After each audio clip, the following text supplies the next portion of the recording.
Sir Tony Singsit ama tadole kuki chungchanga aholim na aseid na interview abol na wa hi chi chungchanga new khat ahin jaw sa na hi gam su hin tu ka la hin kinil bautam na ama tu sei support lo loi e umuvin hi ti chun tu lai ta hin kinil ki bautam na achi le singin hi chi chungchanga hi video new khat ga sim ki le hen dei om the jingin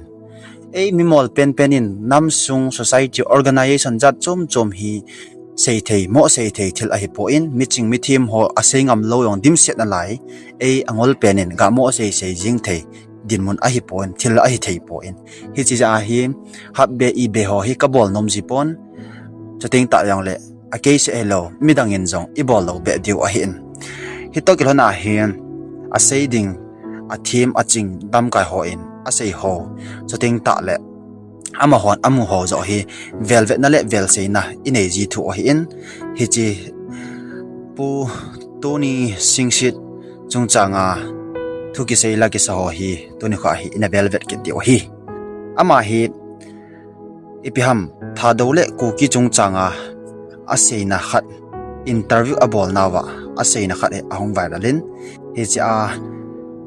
mi adem a sei sia adim se jingin adem hon a sei na wachun wanted jong a sa win hi chi Tony Singsit hi ama hin Nagaland kuki NP president po achapa hi tin jong agi se na hina hi chi mi tampi adema a sei si ho chun thado pom ho in ama hi nasata a ase siru ti ai en thuki si dan thuki sei dan ho hi evet na le hen hicilaya ase na wa chun Tony Singsit ki tepan interview khana thado lam kai pi pu Michael lam jathang thado thua a holim na hi a ki ven donda ding a ki tile injole ho hello khat to in ta san khan ti a ki tin hiji chun don bot na le hil cha na ahong ki nei a tivin hiji Sir Tony dem ho achunga natong ho achunga thuse ho en asi ule alai ke khat choi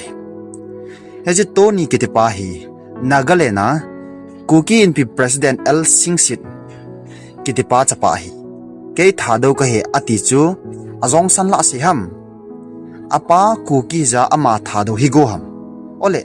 apa to ke to lo apa za bolo ham apa kuki za ama thado a ki sei thei chu apa za bolo ti nai Tony Singsit ke tepan thado ka he na ti mong le thado na hi na identity hin proof o thado na hi na tribe certificate na hin vet sa lo le thado lam ka ho zoom so a na ki koi ding na chunga dan ke tang khom ding hi chule Tony Singsit ke te pa hi pp kiti YouTube journalist nu to khon ke hon le pa khat ong chon hi in e the diu pe na chuting ta le Nagaland mi a hi in hitok hana chen Nagaland mi na hele Nagaland na kuki a kisalen lang ki boipin nangma Manipur thu le thado thu a ki kumna ding na nei pon chule ne na jong om poi Nagaland na kuki ho gen theina kisa lalpi en Manipur thu le thado thu a hong ki vel kom he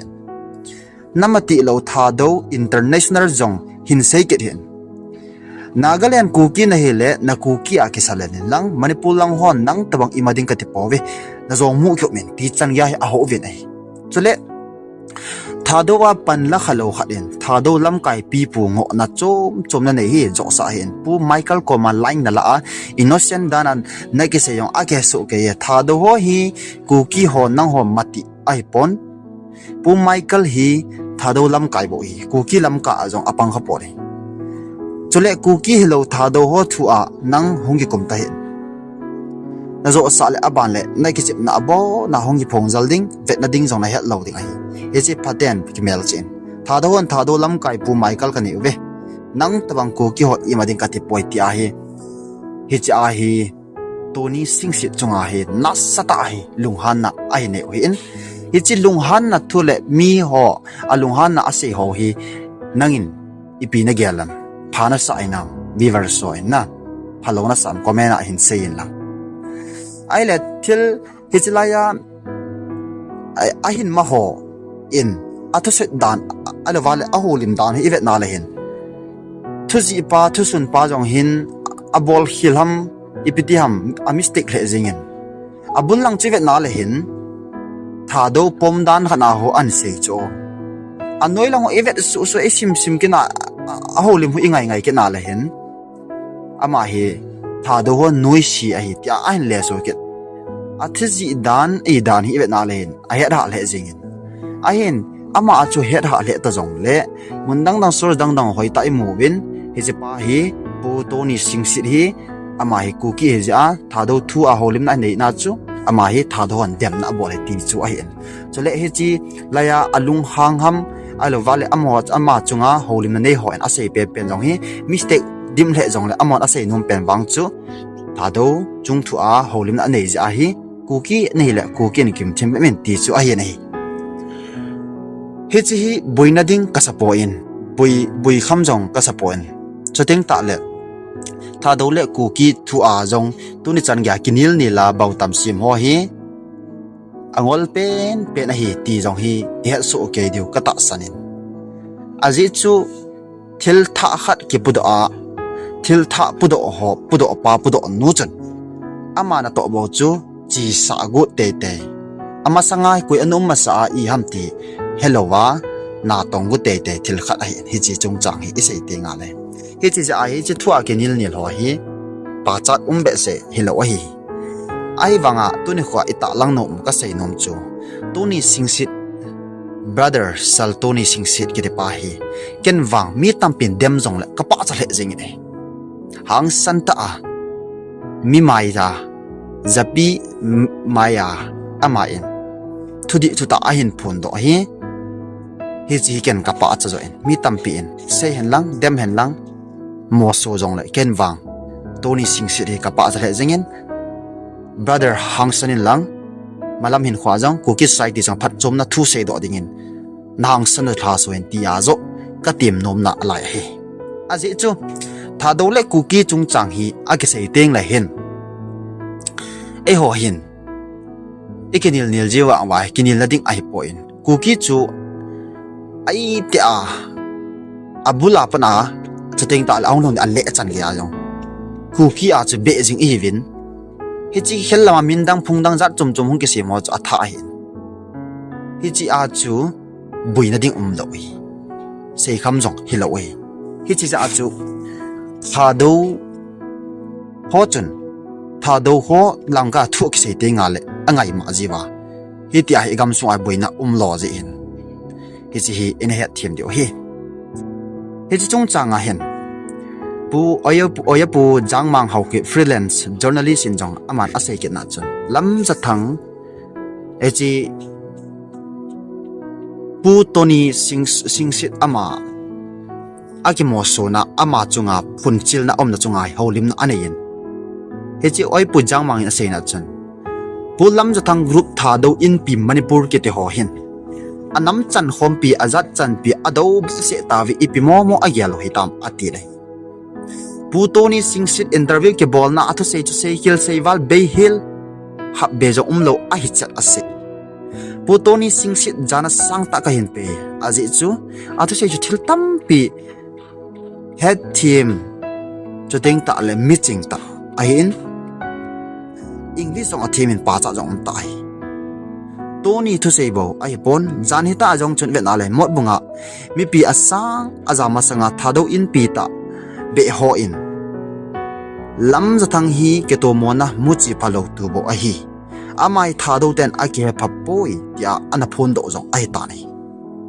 gal nei lai ta ho sunga ke to mona ding muchi tu jing ho supporter jong i na la hi det mo pen ta choi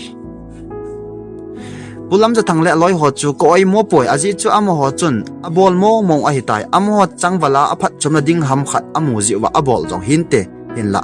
mem khat hi za alung bul hing lo met fellow I hinga lo le ase apa hethei lo khoma muchi phalo tu ho hi cho hi ibol lo dio apa nei abol te te on lung don tai adi lo rama idin teng le oi mo na ki chang no min hin la oi mo na thu ki ngai nom ki pon aza za na le don bu na ki bol ki sin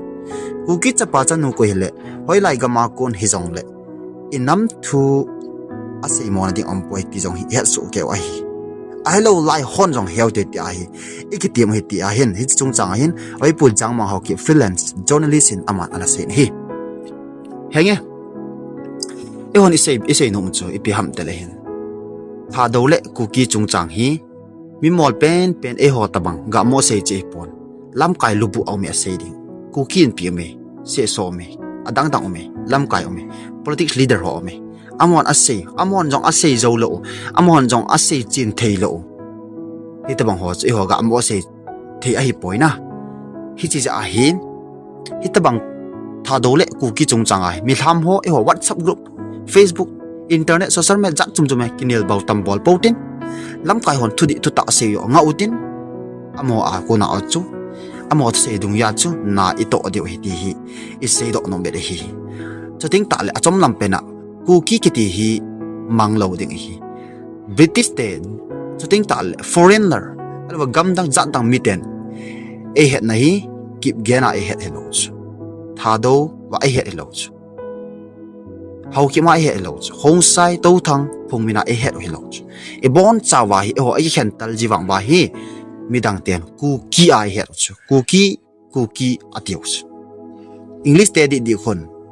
a bol mo ke jivin ku ki ti ding ham ku kai ti de ham i ti khon a pronunciation a bol do mo he le jivin e pi chu yong a mo hin ku ki ai he ro hi chi ja hi cookie su mang gu te min tha zat alo zat po do gu te di mi to kinil gun te dong hi i bol lo dio chating ta le tha do society sunga na tonga min tha phun phut do a gamle na ma mi to kidin te ding gu ami to kinil ni jong hi inga do dio cookie ai ta anum sa chu su mang lo ding su de che zo gu ding pan zo tha ba la ding pa zo hi ikitip nom na hi Tony Singsit hi nasa ta en thuta achoi ji in athu sei ji in pa chat omin thuta sei ji in kinil bautam na omin hi chilai ta ka pa chat na chu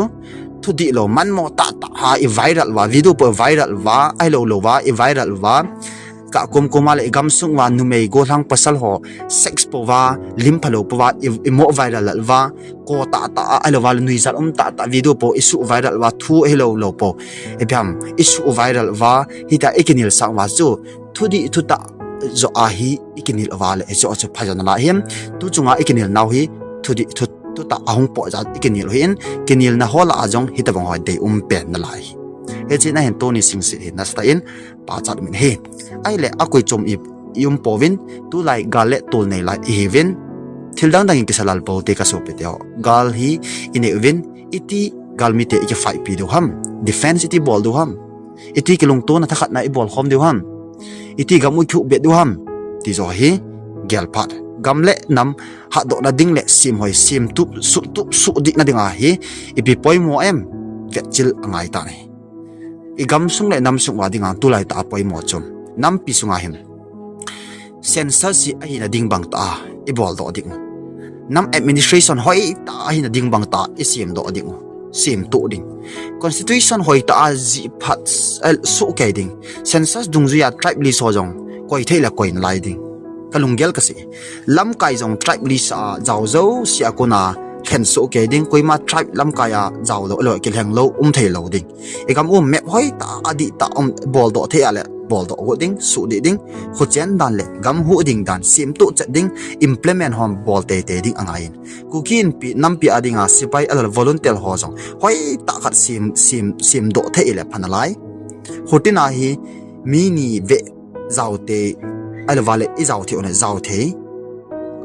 chating ta le khulen in tam mi tam dong ju ya chu khotin na chu volunteer la dinga mi hita chu la a sim hoi be na lai ding nam sipai volunteer ho jong khutina kat bol sa dio chole CSO office zo sila market ho zo si ajong hemle thal jaw hi jong le duty po sa the ai na la bol ding nam lam kai ho nam sipai ho volunteer ho zo si zo khama nam pin lo jong stipend simpi the yong le bol pi thin lai dan le mol hoi ta ki ji la chole sine chang bol su ke the hiti ho ajo hi ibui pha hoi ta en e ho tha do cookie jat chum boi pha ta lo tu lai galet tol ni lai hiven i gal hi ipiti mano do ham ipiti idi manu imo do ham ipiti kilong ton am diam ti o hi igon o nga jin hi he chu chung changa bimol pen holim na hi he thim pumin maban video a kimoto ke taw hete